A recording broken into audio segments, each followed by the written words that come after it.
Bristol Community College, Mathematics with Dan Avedikian, Math 011, Arithmetic, Section 3.1, Problem 15.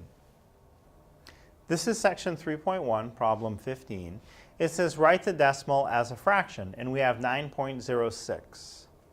So there's a four-step process to convert any decimal into a fraction.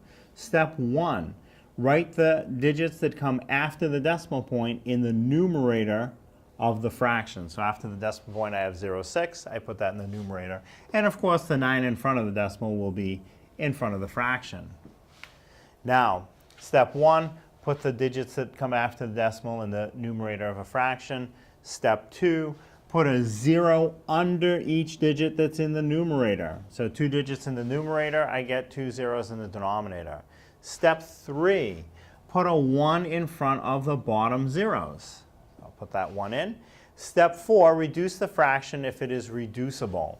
So the first thing I'm going to do, 9 and 0, 6 over 100. Let me just write that as 9 and 6 over 100.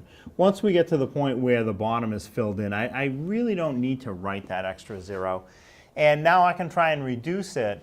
The 6 and the 100 are both even. I can divide 2 into both of them evenly, so the 9 in front will stay in front. 2 divides into 6 3 times. 2 divides into 100 50 times. So my final answer is 9 3/50. That's the fraction that's equivalent to 9.06.